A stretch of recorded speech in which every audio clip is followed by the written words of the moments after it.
It's about listening rather than speaking. Sometimes it's about learning new things and discovering that maybe we don't know everything. And welcome everyone back to another episode of Humanity 2.0 podcast, where we are talking to fellow humans about humanity. Today's guest is Jim Marshall, who is an author on Septimics, and we cannot wait to find out more about what that means and what it means to see the world through Jim's eyes, as he has studied humanity more than probably most of us have been around. So Jim, welcome. Thank you for being here. How are you doing today? Hi, Vanessa. Happy to see you.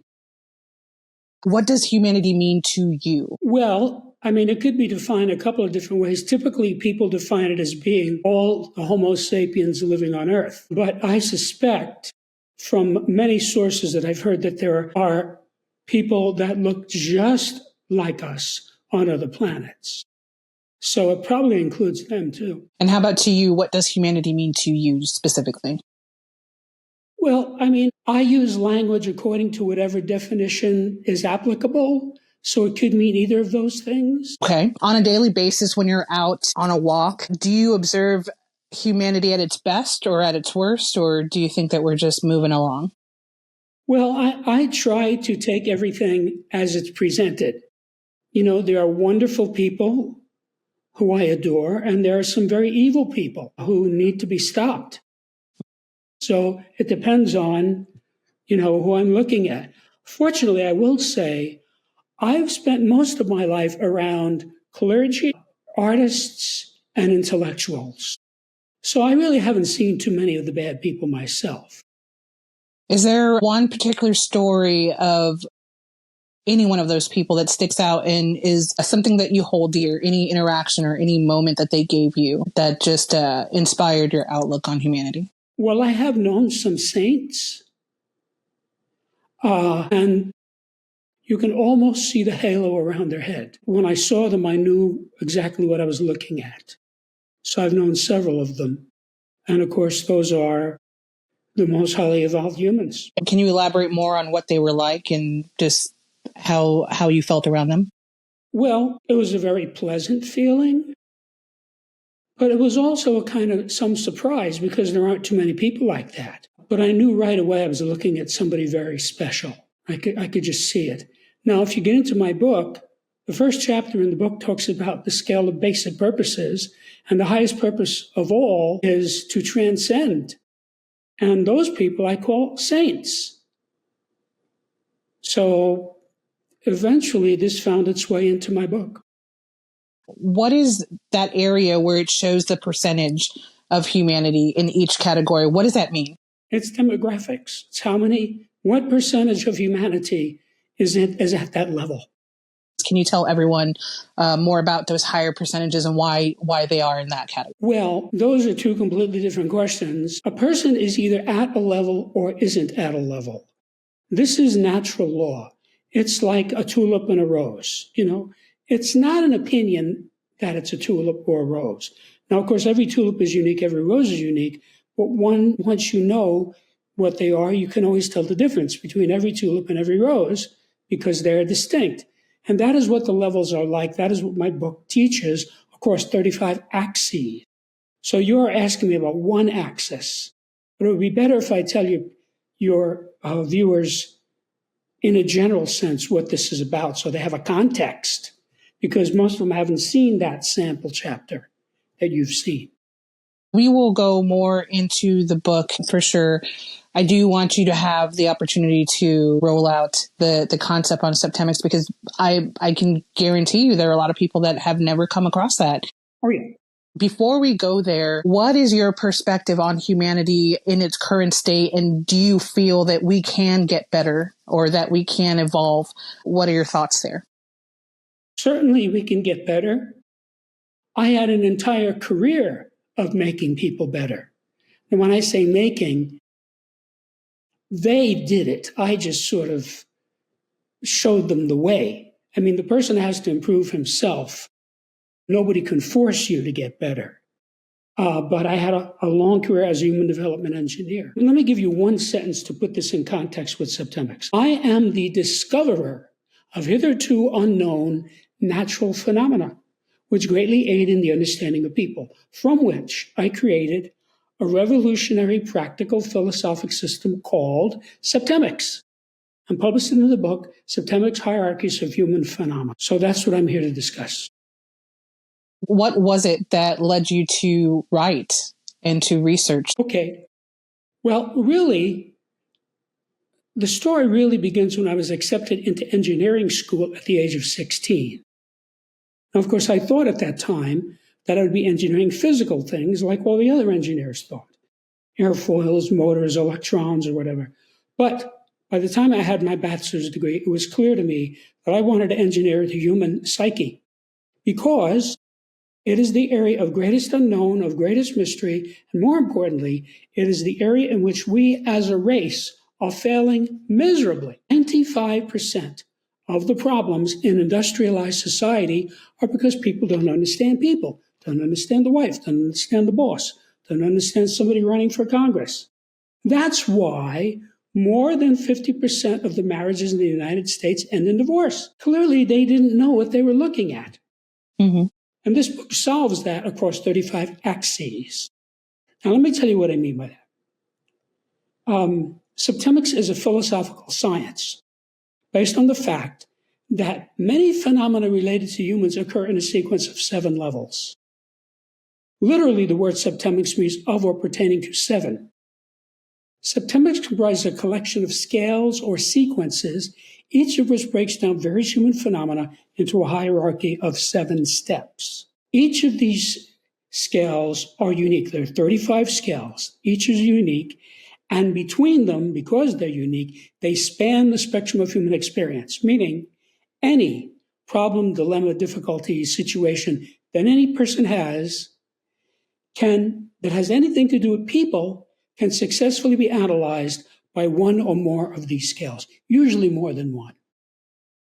So, to make a long story short, answering your question, I had a long career as a human development engineer, using engineering tactics, strategies, principles, concepts on my clients to help them to evolve, to help them to attain higher levels of enlightenment, responsibility, ethics, mental clarity, et cetera, et cetera, et cetera.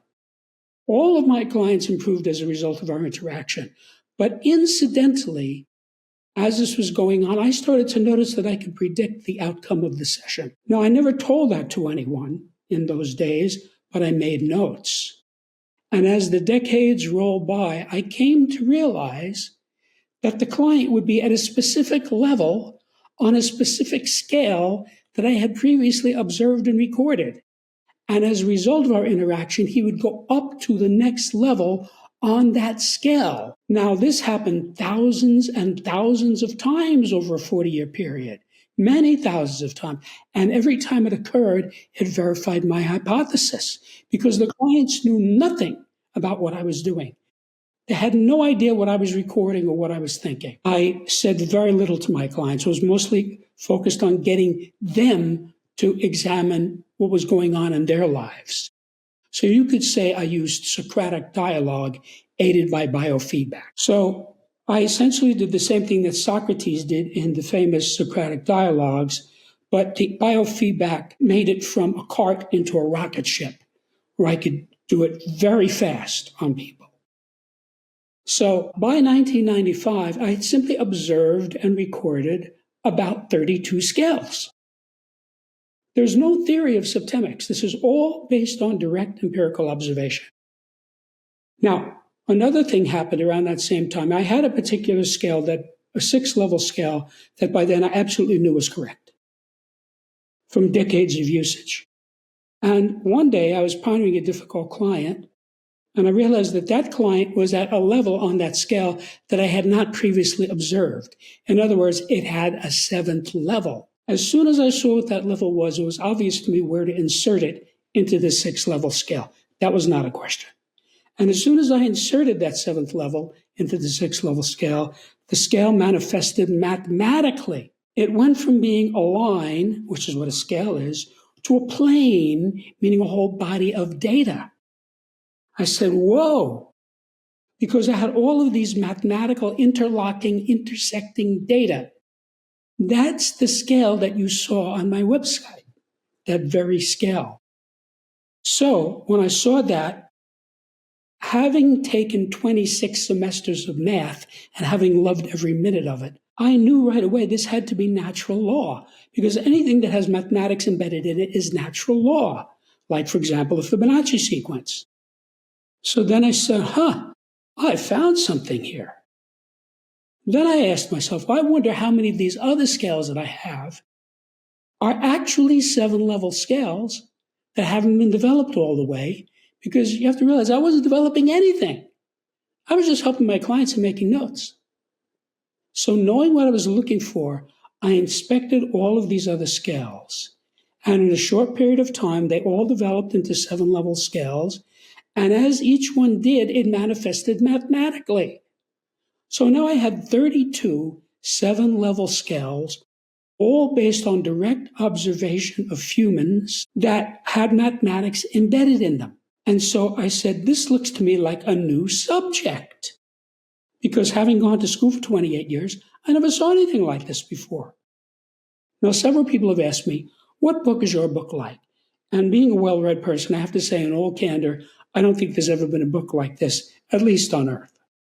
But I can tell you this, each of these 35 scales is expressed in what you could call a table or a spreadsheet. And each of those is comparable to the periodic table of elements. Now, if you recall the first time you saw the periodic table of elements in science, you were maybe 13 or 14 or something, right? Mm-hmm. And I'm sure you said, as we all did, this makes sense. Hydrogen is here, lithium is 3. Yeah, it's all set up vertically and horizontally. It works. It's not counterintuitive. And so as science advanced, as we discovered new elements, Dmitri Mendeleev had 79. We have about 125 now. They just fitted right into the paradigm.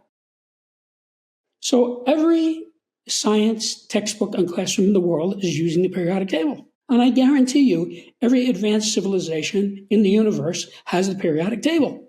You cannot advance without it. Before Mendeleev discovered the periodic table, there was chemistry, but he revolutionized it. He made it easier to learn, to teach, and to understand.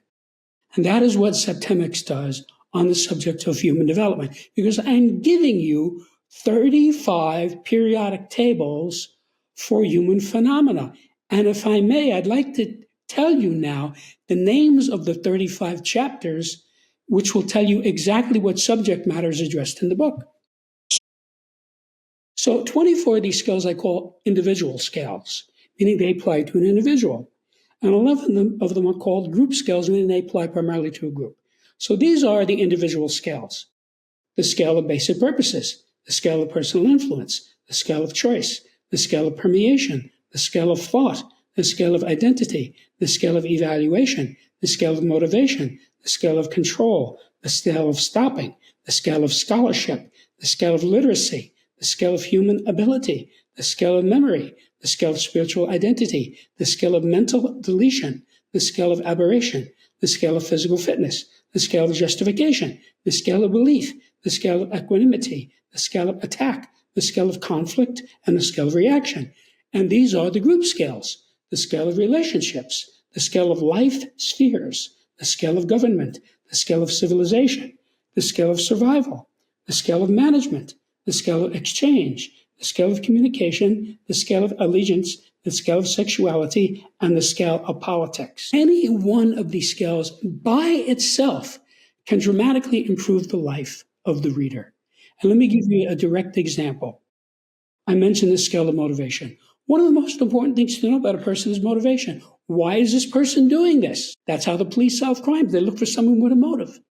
If a person has no motive, he's not a suspect. That's how they proceed.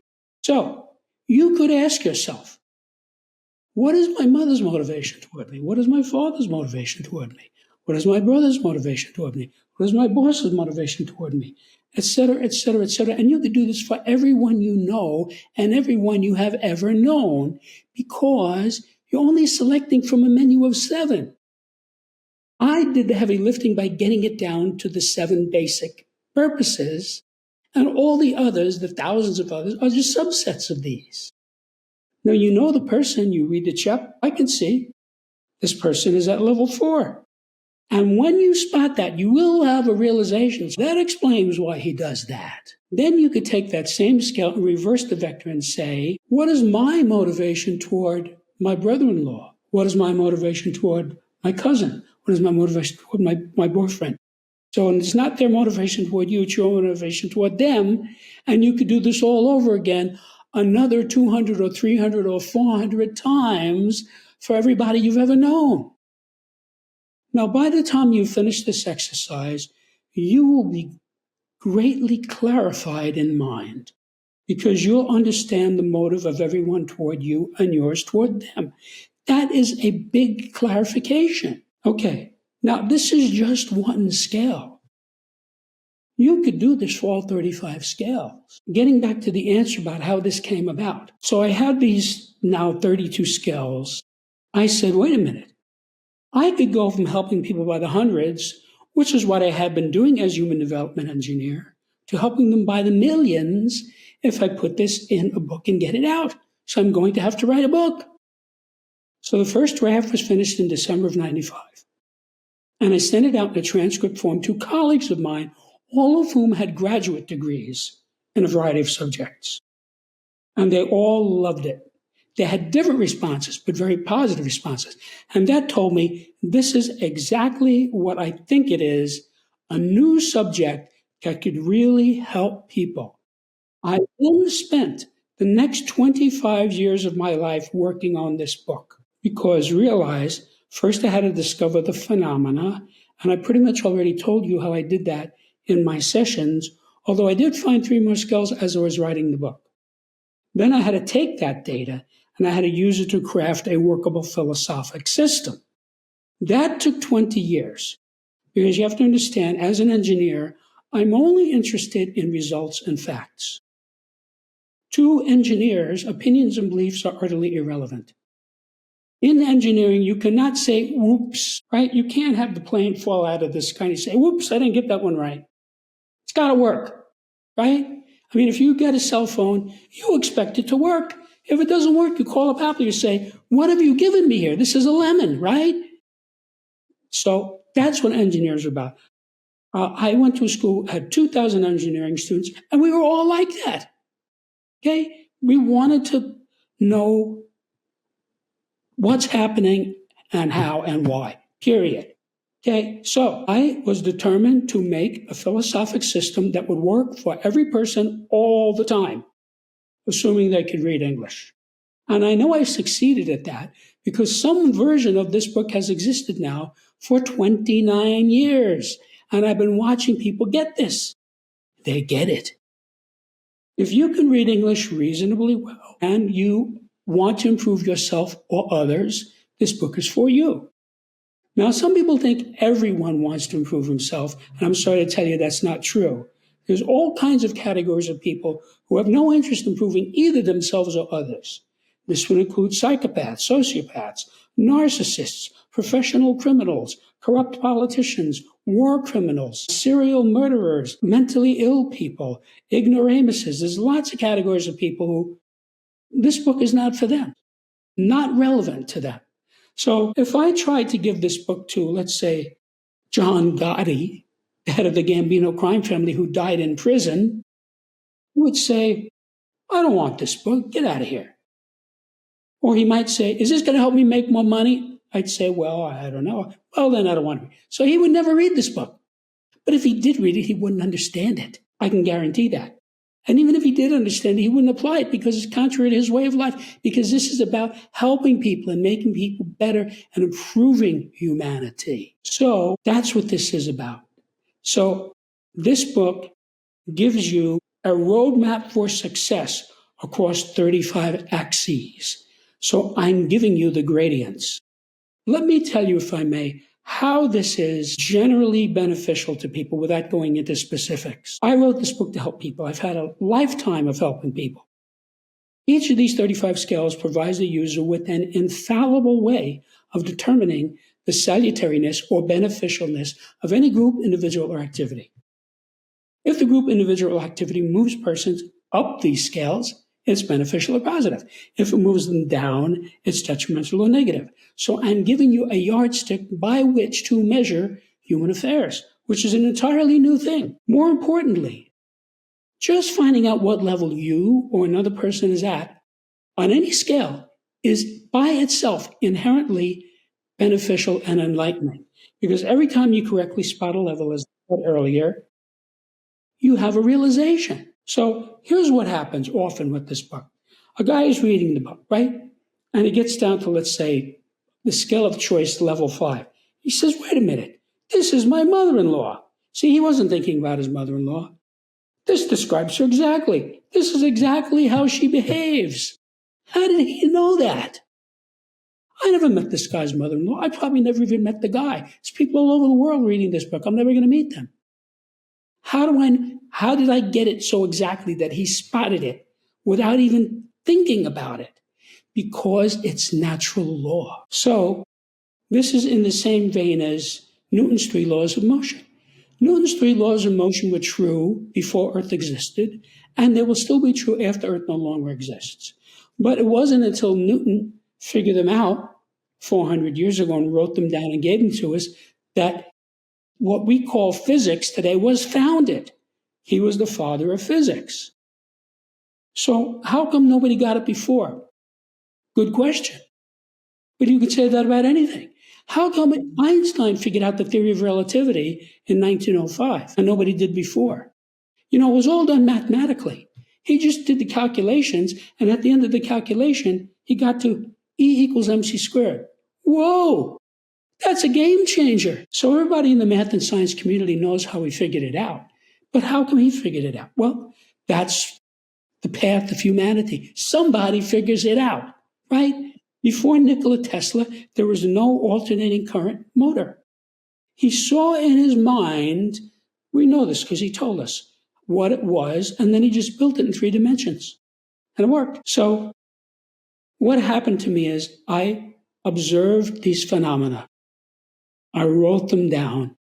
And then I worked on the book for 25 years so as to create a workable philosophic science that would help anyone who could read English reasonably well and wants to improve himself or others. So that's what this is about. What do you want people to do with this newfound information? Like, what do you hope for them? I want each individual person to use it to improve his life. And let me give you an example. Let's say you have a couple that's been dating for 2 years and they're talking about getting married, right? Big step. Wouldn't it be a reasonable question to ask, why does this person want to marry me? I mean, isn't that a sensible question? I'm not saying to ask the partner. I'm saying look in the book. Look at the scale of motivation. So this guy's been dating this girl for 2 years. He knows her well. So he reads the chapter. He says, oh, I can see. She wants to marry me because she loves me. Level 1. That's level 1 on the scale of motivation, the highest motivation of all. Let's set the date. But maybe that doesn't happen.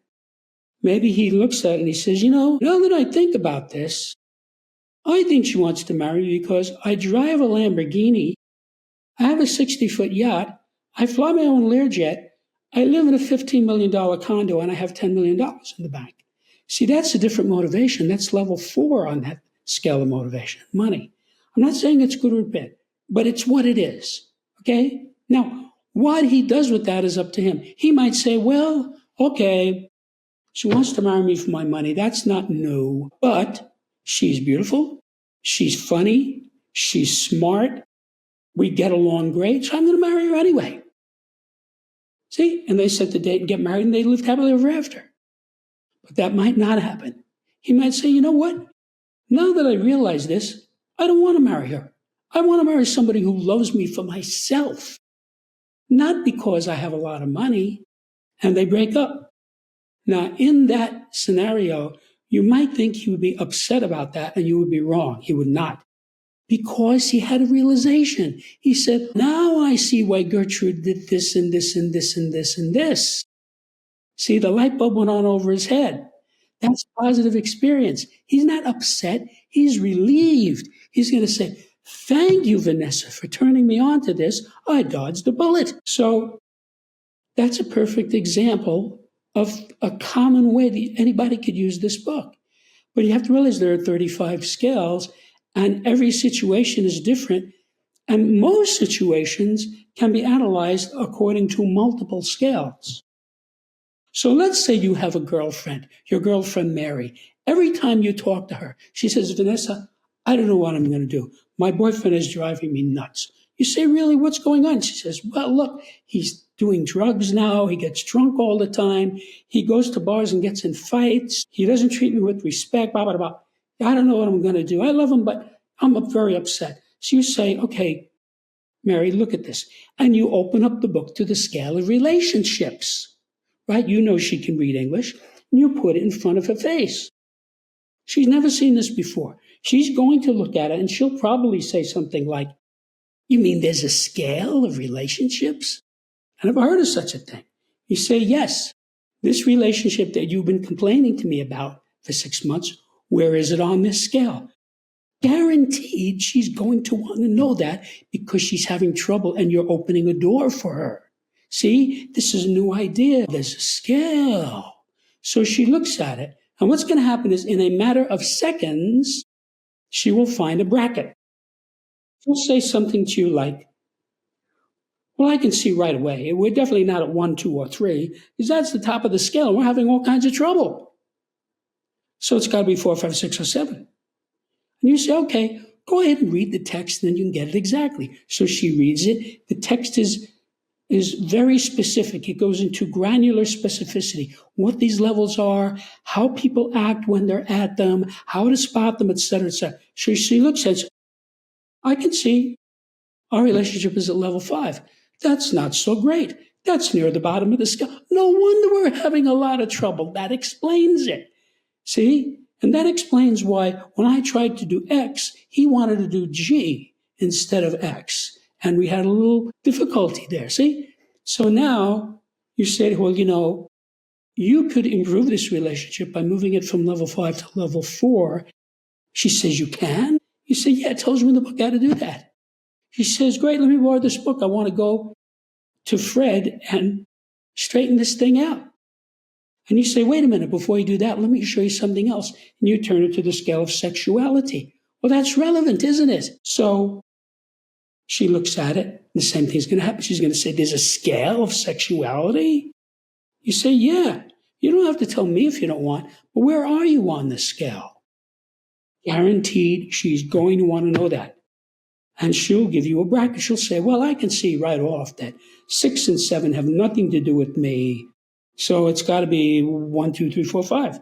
Okay, look at the chapter and you can get it exactly. And I guarantee you she's going to want to do that because she's already getting into it. See, she looks at it and says, well, I can see now I'm at level 4. That's not bad. That's the middle of the scale. But she might also say, and Fred, he's at level 5. No wonder we're having trouble. There's a conflict there. See? So I could keep doing what I've been doing for the last 2 minutes, of course, 25 or 35 scales. Because when you have a relationship like that, it's complex. The scale of basic purposes is going to be relevant. The scale of personal influence is going to be relevant. The scale of choice is going to be relevant. She can look at these and say, I see. I'm at this level on this scale. That explains why I do this and this and this. And you see, she's having realizations. So what's happening is she is unraveling this knot in her life. So by the time she analyzes this relationship across 20 or 25 scales, this is not going to be a problem for her anymore. It'll be clear in her mind. She might say, I'm going to show this to Fred and we're going to straighten this all out. And she can do that. Or she might say, I'm done with this guy.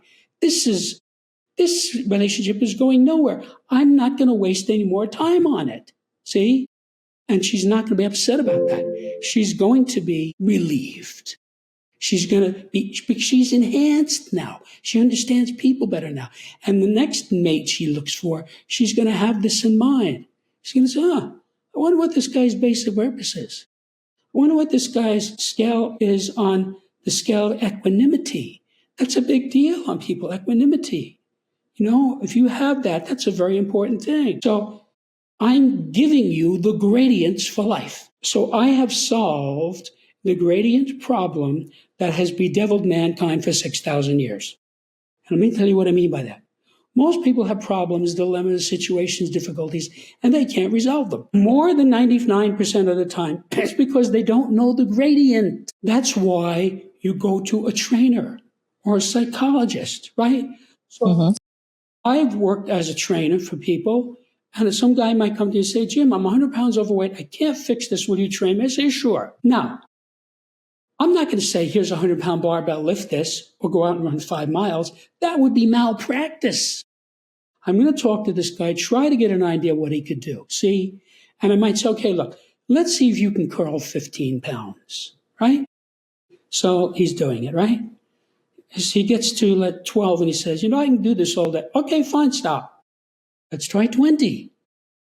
And she, well, now I'm feeling it. This is more, okay, good. How many do you think you can do? I can do maybe 15. Okay, great. I want you to do 3 sets of 15 on each arm every day. And at the end of the week, we'll talk again.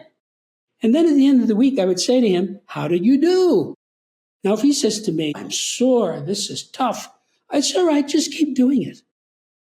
If he said to me, this has gotten fairly easy, I might be able to handle more weight, I'd say, great, let's try 25.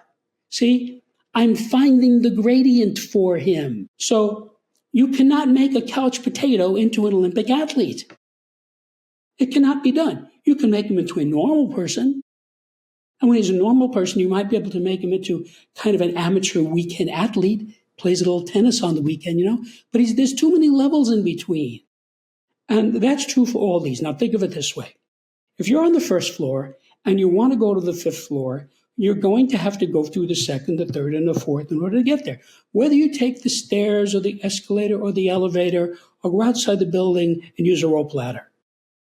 So you can never skip a level on these scales. Impossible. I already know that, okay, from many decades of experience.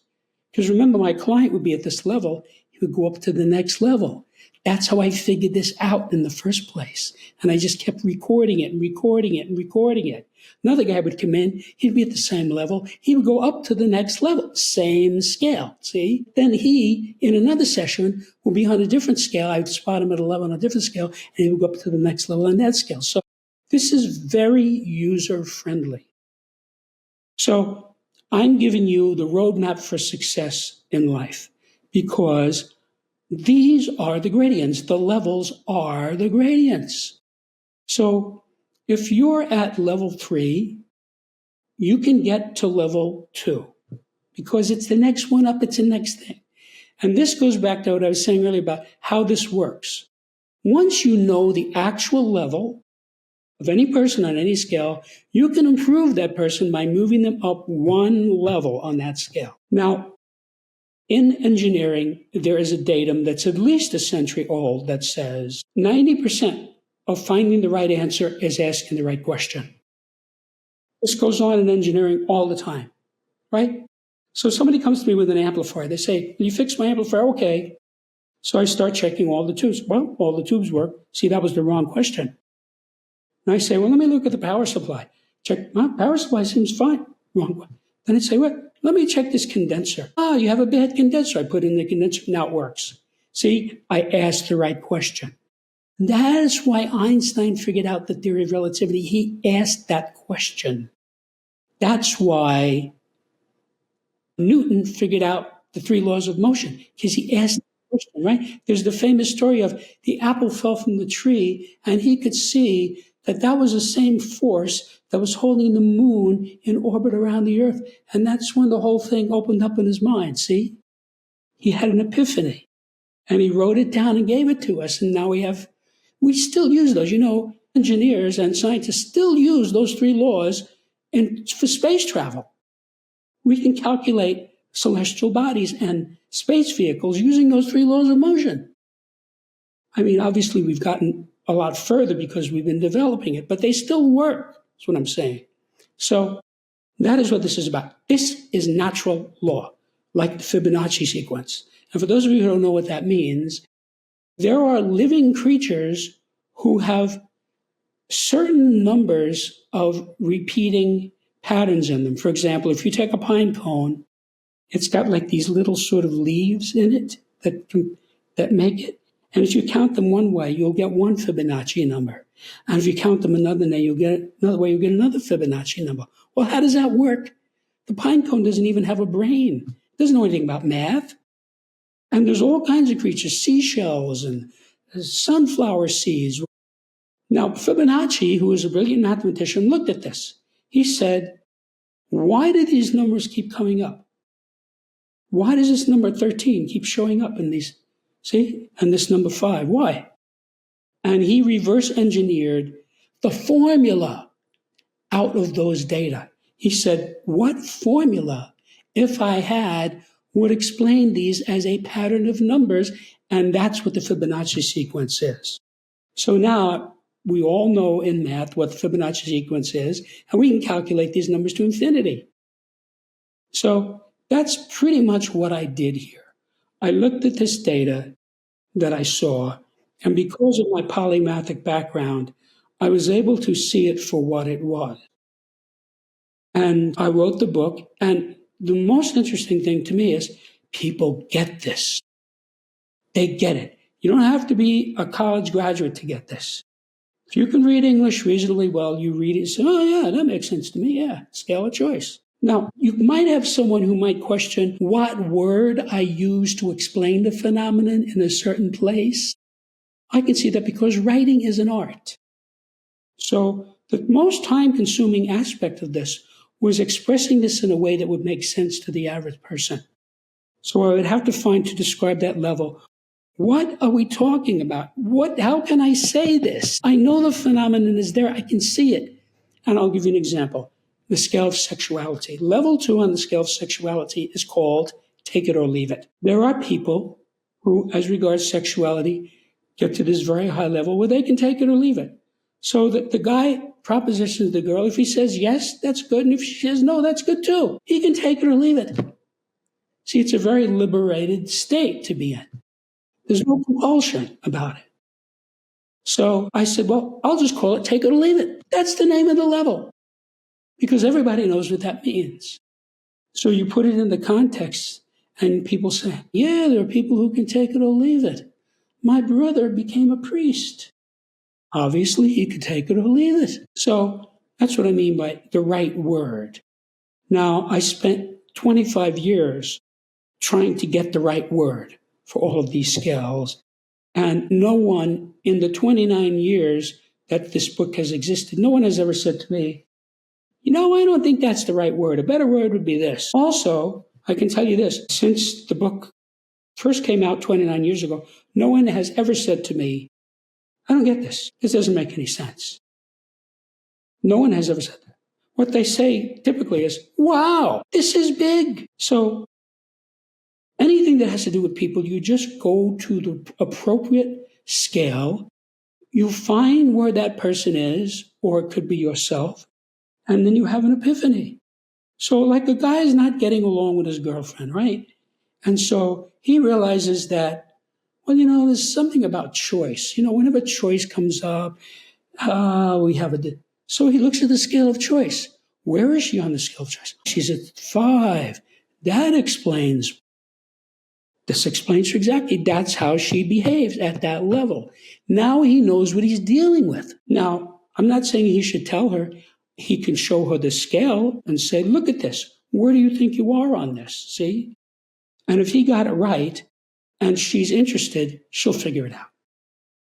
Just say, I can see him at level 5. That's not so great. So I tell everybody, never tell anyone who's living his level or another's level on any scale. Now, I do give levels of deceased persons in the book for illumination.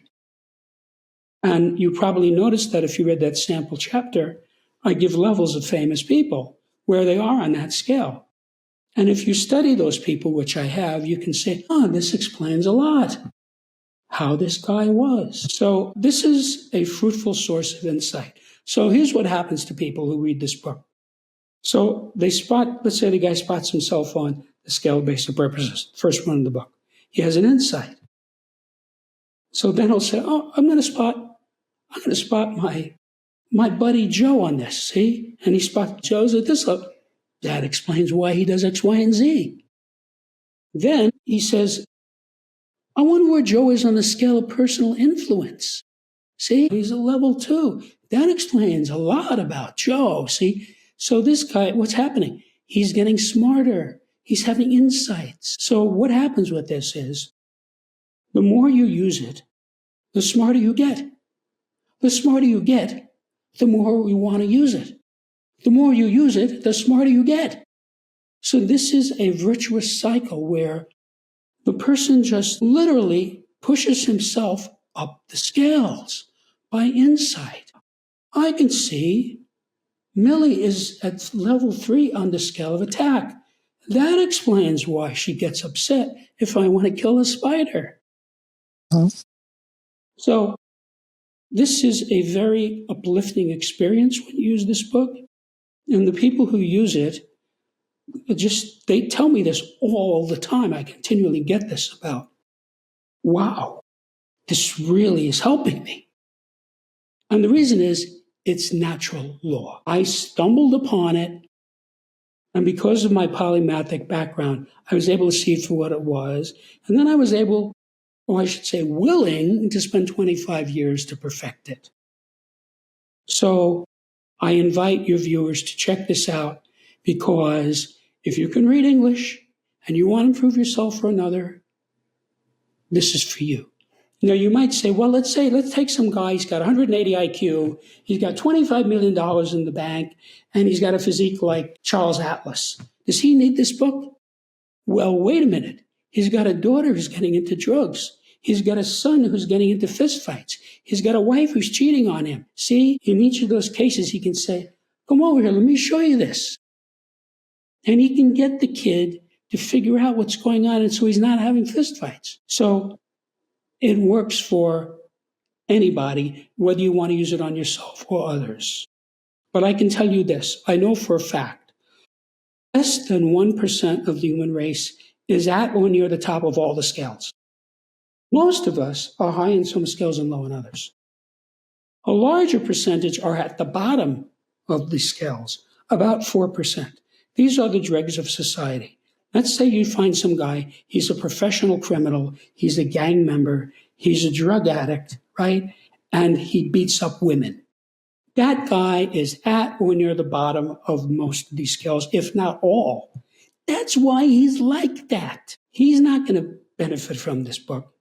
He doesn't want to read this book. He wants to clean out your bank account and steal your wife. That's all he knows, see? Otherwise, he wouldn't be like that. So this is for people like you who are interested in humanity, who are interested in how do we get better? How do we improve humanity? Because I already know from dealing with this for many decades, this applies across all demographic backgrounds.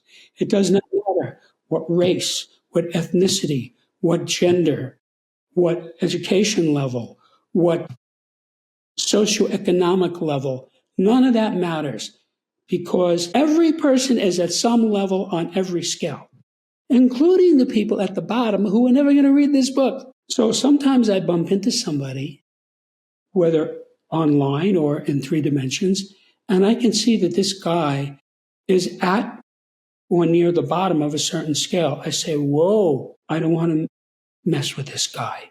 Have a nice day. Goodbye. We're done.